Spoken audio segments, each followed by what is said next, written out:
J'espère que vous allez bien. On se retrouve pour un nouveau cours sur la Parashat Vaikra, et cette fois on va essayer un nouveau Sefer, excusez-moi, qui s'appelle le Sror HaChaim, qui est un Sefer un petit peu de Zohar, avec quelques commentaires du Harizal et de la Chassidoute sur la Paracha. Bien entendu, il n'y a aucune prétention de rentrer dans des énigmes kabbalistiques profondes ni quoi que ce soit. Ça va toucher un petit peu, mais aucune prétention de connaître, ni même de vraiment comprendre. Mais c'est toujours bien. D'ailleurs, Ramim ils disent que c'est même bien de lire le Zohar, même si on ne le connaît pas, et même de faire un sioum lorsqu'on finit de lire tout le Zohar sur les parachiotes, parce qu'il y a quand même un inyan, et ça révèle des lumières en nous. C'est ma révolta de Shivan Mir Nissim Daniel qui m'a appris ça. Et ça nous apporte quand même quelque chose. Que c'est la lecture. D'ailleurs, Rav Yosef m'a toujours appris que c'est important, parce que bon, au prochain, on a l'occasion aussi de donner pas mal de cours de Gemara, dit que c'est toujours important aussi de lire l'hébreu et de dire l'hébreu, et pas juste la traduction en français pour comprendre, parce que les mots en hébreu, même si on ne les comprend pas, ça rentre dans notre neshama, et ça a un effet, et au fur et à mesure, ça rentre. Donc, même stam de lire, ça a un véritable impact. Dans la paracha, le premier pasuk très connu, il nous dit Vayikra el Moshe vedaber Hashem elav meoel moed les morts, daber el ben Israël en aleem Adam ki yagrim mikem korban lachem. Donc Akadosh Baruch Hu, il a appelé Moshe et il lui a parlé depuis le Oel Moed, la tour d'assignation. Il lui a dit parle au béné Israël et dis-leur l'homme qui apportera parmi vous une offrande pour Akadosh Baruch Hu. Alors on sait, tout d'abord basique, que dans la Torah, il y a 5 livres. Bereshit, Shemot, Vaikra, Bamidbar et Devarim. Et en réalité, Chachamim, nos sages, ils nous disent dans le Midrash que Akadosh Baruch Hu, il a créé les 5 livres de la Torah à partir des 5 fois, en fait ça correspond aux 5 fois où il y a le mot or, lumière, dans Bereshit. Parce qu'on a un pasuk dans Bereshit qui nous dit Vayomer Elohim, Yehi or, Vayi or. Donc ça vous fait déjà deux. Vayar Elohim et à Or, Kitov et Yedel Elohim ben à Or, ou ben Achosha, Vayikra Elohim la Or, Yom la Chosha Kara la Ela, Vayere, Vayiboker, Yom Echad. C'est dans les premiers psukim. Donc Akadosh Baruch Hu, il a dit que la lumière soit, et la lumière fut. Akadosh Baruch Hu, il a dit que la lumière était bonne, et donc Dieu a séparé entre la lumière et l'obscurité, et Dieu a appelé la lumière jour, et l'obscurité, il a appelé la nuit. C'était le soir, c'était le matin, le premier jour. Et donc Razal, dans le Midrash, ils nous disent que chaque livre de la Torah correspond à un mot or, lumière, qui est écrit dans Bereshit. Et Rabbi Shimon, il nous dit que lorsqu'Akadosh Baruch Hu, il a dit Vayi or, que la lumière soit, la première occurrence du mot or, ça correspond au livre de Bereshit avec lequel Akadosh Baruch Hu, il a créé le monde. Lorsqu'il a dit, il l'a dit par la suite, et la lumière fut, Vayi or, ça correspond à Shemot, et dans Shemot, en réalité, on parle de la sortie d'Égypte et du passage de l'obscurité à la lumière. Et c'est pour ça que juste après, dans le verset, il y a marqué qu'Akadosh Baruch Hu, il a dit que la lumière, elle était bonne. C'est-à-dire quoi qu'elle était bonne? Était bonne, ça correspond au livre de Vaïkra qu'on a, parce que dans le livre de Vaïkra, c'est le livre où il y a le plus de commandements et de mitzvot de la Torah. Et c'est ça, ce qu'Akadosh Baruch Hu, il l'appelle Tov, il l'appelle bon. C'est pour ça que cette occurrence de Or, ça correspond à Vaïkra. Ensuite, on a Akadosh Baruch Hu, il a séparé, il dit même Or, les recherches, il a séparé entre la lumière et l'obscurité. Ça correspond à Bamidbar, parce que le livre de Bamidbar, il fait une séparation entre la sortie, entre la génération qui est sortie d'Égypte et celle qui va rentrer en Eretz Israël. On rappelle qu'il y a une grosse différence entre ces deux générations, parce que lorsqu'ils ont fauté, Akadosh Baruch Hu, il a dit, tous ceux qui ont 20 ans et plus, ils vont périr dans le désert. Vous allez errer 40 ans dans le désert pour que toute cette génération périsse. De la même manière que dans le pasuk de Bereshit, Akadosh Baruch Hu, il a fait une séparation entre la lumière et l'obscurité. Alors là, dans le Sefer Bamidbar, il fait une séparation entre les béné Israël qui sont sortis d'Égypte et ceux qui vont rentrer en Israël, qui sont deux générations différentes. Et enfin, la dernière occurrence, c'est Akadosh Baruch Hu, il a appelé la lumière jour et l'obscurité la nuit. Donc il a appelé la lumière le jour. Ça correspond à Devarim qui nous enseigne justement que la Torah, c'est un recueil d'enseignements, de lois, et que c'est ça, Mamash, le jour, et le Olam Hazé et le Olam Haba. Maintenant, le Sefer, il pose une question très intéressante. Il dit que dans toutes les fois où on a dit à chaque fois Vaïyor, dans Bereshit, il y a une seule fois où il y a marqué Vayar Aor Kitov. Il y a marqué que il a vu la lumière et elle était bonne. Que chaque fois, il dit il a voulu faire la lumière, il a fait la lumière, la lumière, la lumière, la lumière. Et une fois, il y a marqué et la lumière était bonne. Et bien entendu, quand est-ce qu'il a dit ça? C'est à la troisième fois où il a dit le mot or, et c'est la fois qui correspond à Vaïkra. Donc il a dit la lumière est bonne, et ça correspond au livre de Vaïkra. Et donc là, c'est intéressant de comprendre pourquoi est-ce que c'est fait ça, et pourquoi est-ce que c'est comme ça, et c'est quoi la particularité du Sefer Vaïkra. Alors, a priori, on peut répondre à ça que le Midrash, il parle du nombre de mitzvot qui sont en réalité dans la parashat Kedoshim qui fait partie du Sefer Vaïkra, qui est l'endroit où il y a le plus de mitzvot. Comme nous dit Rashi, il dit que cette section de Kedoshim, elle a été prononcée devant tout le peuple parce que la majorité des commandements de la Torah sont contenus dans cette paracha. Et en réalité, on dit que cette paracha, c'est l'essence même de toute la Torah. Et donc, on comprend pourquoi est-ce que Akadosh Baruch Hu a dit dans Bereshit Vayar et Taor Kitov, il a vu que la lumière était bonne, parce que ça correspond à Vaïkra, qui a le plus de commandements, parce qu'il a la parashat Kedushim, qui est l'essence même de toute la Torah. Étant donné que la Torah, c'est une chose bonne, alors c'est pour ça que dans cette occurrence particulière dans Bereshit, on a le fait que la, que l'or, c'est considéré comme bon. Et justement, on a même une Mishnah dans les Pirkei Avot, dans le sixième chapitre de la troisième Mishnah, où on voit que à chaque fois qu'on dit Tov, la notion de bon, quelque chose de bon, ça fait référence à la Torah, parce qu'il y a marqué dans les Pirkei Avot qui cite Michelet, qui dit parce que je vous donne une bonne marchandise, ma Torah ne l'abandonnez pas. Et donc la Torah, c'est quelque chose qui est considéré comme bon, Tov, et donc quand on parle de Tov, en réalité, on parle de Torah. On sait, c'est écrit dans Bamidbar et dans le Zohar sur Bereshit, que qu'il y a 70 faces à la Torah. C'est bien connu, le chiffre 70 fait aussi référence aux 70 langues qui existaient dans le monde. D'ailleurs, on dit que les membres du Sanhédrin, ils devaient parler ces 70 langues pour connaître toutes les langues. Ça correspond aux 70 nations. Donc vraiment, c'est la pluralité, c'est toutes les facettes, toutes les différences qu'on peut rassembler. Et justement, puisque la Torah, elle a ses 70 facettes, alors on peut expliquer le midrash qu'on a cité, qui disait, je le rappelle, que chaque mot or, ça correspond à un livre.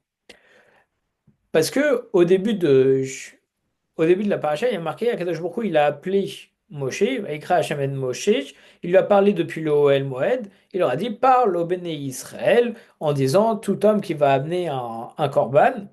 Donc en réalité, ici, Akadosh Baruch Hu, il fait savoir, à travers ce verset à Moshe Rabbeinu, il lui fait savoir qu'à l'avenir, le temple, il va être détruit à cause de la faute des bénis Israël, comme c'est rappelé dans le Zohar HaKadosh, où il y a marqué viens et vois que durant ce même jour où le Mishkan il a été achevé, Akadosh Baruch Hu, il a anticipé pour y résider et il a appelé immédiatement Moshe depuis la tente des assignations pour lui faire savoir qu'Israël allait fauter et que le temple allait être détruit.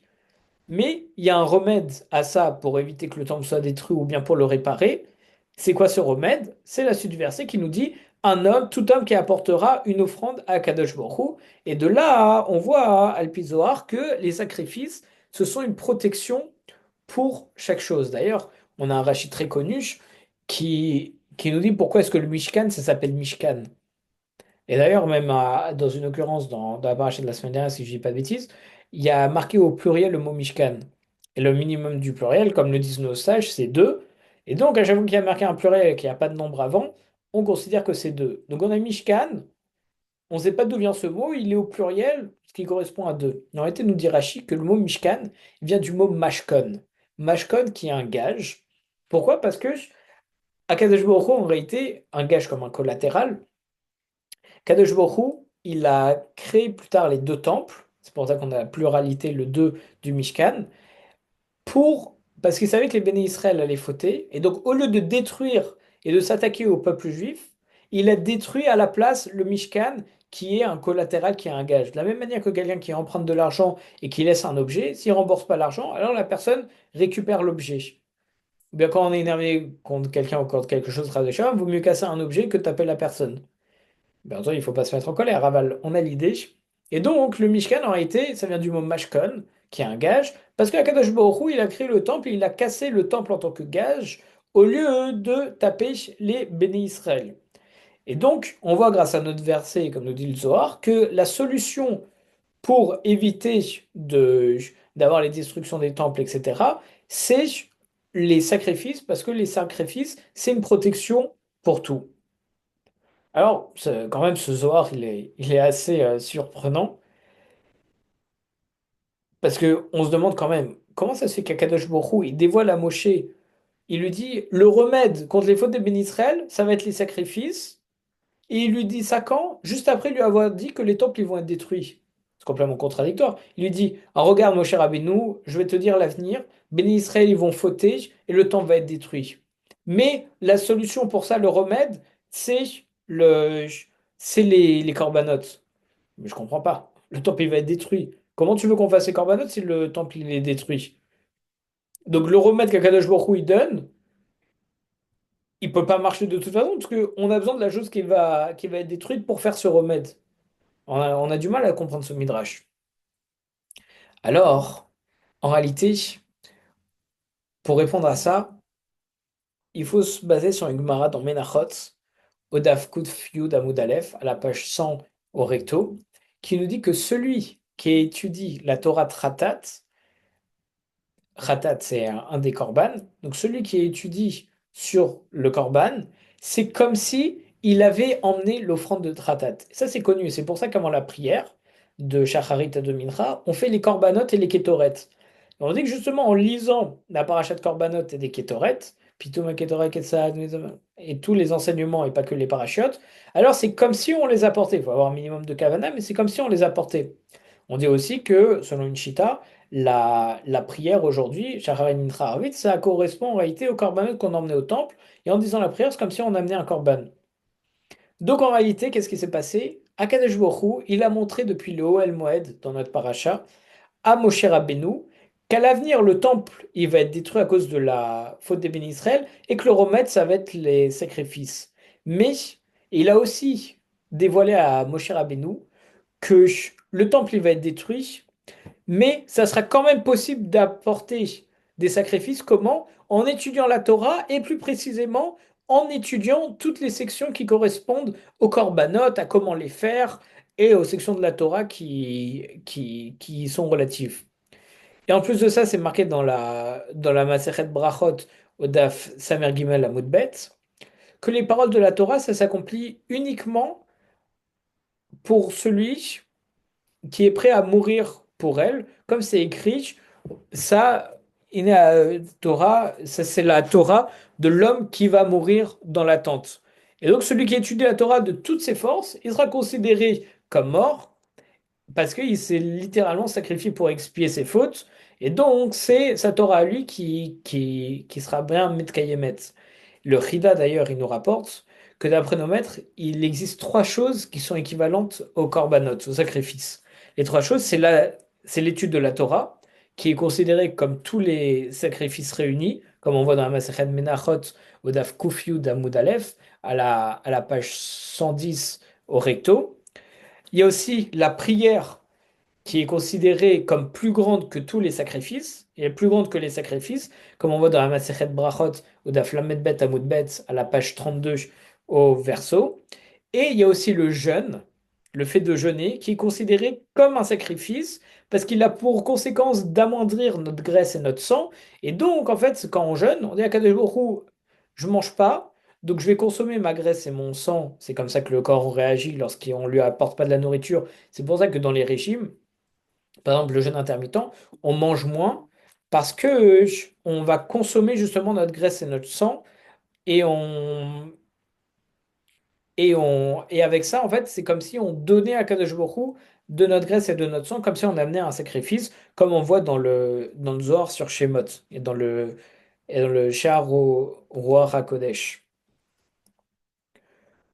Donc ça, c'est un petit point du Rida très intéressant qui nous dit qu'il y a trois choses qui sont équivalentes au sacrifice, c'est d'étudier la Torah, c'est de la prière, ainsi que le fait de jeûner. Et donc maintenant, Stam, là, maintenant qu'on a répondu à cette question, pourquoi est-ce que Akadosh Baruch Hu, il nous donne ce remède alors qu'il nous dit que ça va, c'est un remède contre pour réparer après la destruction du temple alors qu'on n'a plus le temple. Donc on a dit qu'en réalité Akadosh Baruch Hu, il a dit à Moshe Rabbeinu que c'est grâce à la Torah, en faisant la Torah, on peut c'est comme si on amenait les sacrifices en étudiant la Torah Tratat. Mais une autre question se pose, c'est pourquoi est-ce que Akadosh Baruch Hu, il nous a enseigné toutes les lois des Korbanot dans le troisième livre de la Torah? Il aurait pu le faire avant. Alors le Harizal nous dit que celui qui accomplit la mitzvah d'écrire un Sefer Torah, il doit avoir la kavana que dans les cinq livres de la Torah, ça correspond en réalité au nom Yudke Vavke, le nom d'Akadosh Baruch Hu. Le livre de Bereshit, en réalité, ça correspond au Kotz, c'est à la petite pointe qui est au-dessus de la lettre Yud de Yudke Vavke. Le livre de Shemot, ça correspond au reste de la lettre Yud. Le livre de Vaïkra à la lettre Hej. Le livre de Bamidbar à la lettre Vav. Et Devarim à la lettre He de nouveau. Bien entendu, on ne peut pas comprendre à quoi ça correspond tétragramme. On ne comprend pas pourquoi ça correspond à telle lettre, pourquoi Bereshit ça correspond que à la pointe du Yud là-haut. Mais on fait Pshat Pashut, comme nous dit le Harizal. Et donc, de là, on voit que chaque livre, en réalité, est complémentaire l'un de l'autre parce qu'il ajoute une lettre jusqu'à arriver à la fin. Et le livre donc de Vaïkra, qui est le troisième livre, ça correspond à la lettre He, et il vient compléter la première lettre qui est Yud pour faire Yud Ke, qui est déjà un nom d'Hachem en soi. On va voir tout à l'heure un Teilim. Justement, comme on voit dans la Gemara, que depuis que le temple il a été détruit, il suffit au monde d'utiliser uniquement les deux lettres du nom du divin Yud-Ke, comme on voit dans un Tilim qui nous dit Kol Aneshama Te'alel Ka. On dit Ka parce qu'on n'a pas le droit de lire Yud-Ke. Mais donc on voit que K, le Yud et le Kej, ça correspond à un nom d'Akadosh Baruch Hu. D'ailleurs, il y a Alpizor, on voit que encore une fois, je ne veux pas aller trop loin, je suis loin d'être prêt dans tout ça, de bien connaître, mais il y a une partie du nom d'Hachem, il me semble que c'est le Vav Hei, qui correspond à de la Midat. Il y a une partie du nom du Yud Kevavke, il y a deux lettres qui correspondent à la midade de rigueur. Le Yud Ke, il me semble bien que c'est la midade de Rachamim, de miséricorde. Et en réalité, les deux combinés ensemble, ça donne quoi? Yud Kevavke, qui est un nom d'Hachem de miséricorde. Contrairement à Elohim, qui lui est un nom de rigueur. Et donc, on voit que même que la rigueur, en réalité, quand elle se met avec de la miséricorde, elle s'annule totalement, elle devient de la miséricorde. Et on dit aussi que l'attribut de miséricorde, il est 500 fois plus gros que celui de la rigueur.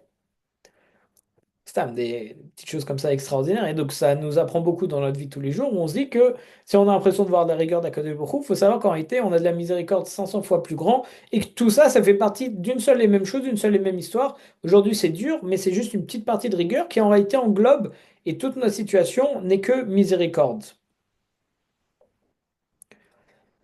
Et donc, sur ça, l'enseignement qu'on vient de rapporter, pose la question, d'où est-ce qu'on voit que les béné Israël, ils utilisaient effectivement, comme vient de le dire le Zohar, les lettres Yud-Ke durant l'exil. Alors, on a aussi une Gemara dans la Masechet Brachot d'Avav Amoud Aleph, à la page 6 au recto, qui nous dit que ceux qui craignaient Akadosh Baruch Hu, ils se sont parlé l'un à l'autre, et Akadosh Baruch Hu les a entendus.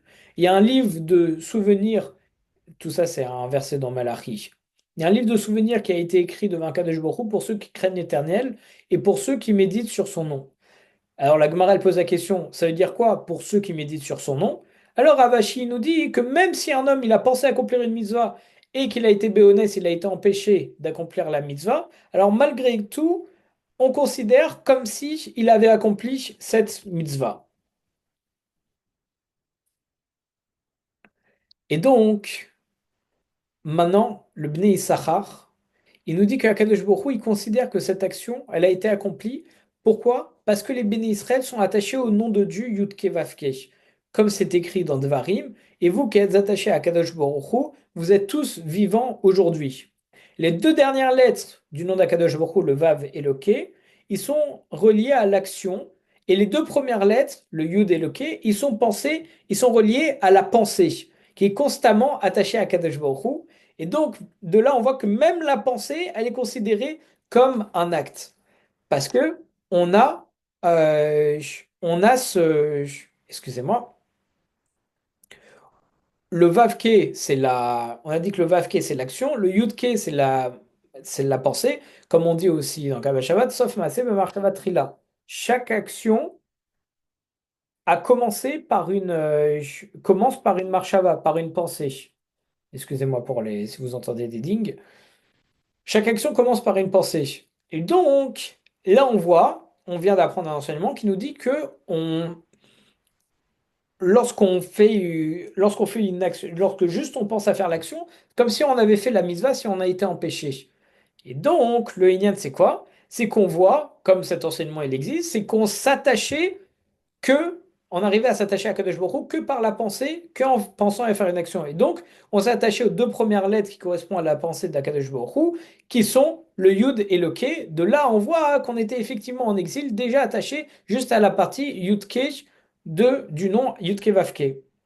Donc de là, on apprend donc que le Yud Ke, ça correspond à notre service divin qu'on fait par la pensée, et le Vav Ke par nos actions. La source de cet enseignement, il se trouve dans le Zohar HaKadosh, qui a né justement un verset de Devarim. Le verset il nous dit, vous les observerez et vous les ferez, car c'est votre sagesse et votre intelligence aux yeux des peuples. Donc il faut savoir qu'au début du verset, il y a marqué, vous les observerez et vous les ferez. Donc vous les observerez et vous les ferez, c'est l'action, donc ça correspond au Vavke. Et ensuite on nous dit, c'est votre sagesse et votre intelligence, et là, ça correspond au Yudke, qui est le nom de l'Éternel. De là, on va s'arrêter là pour ce soir, mais on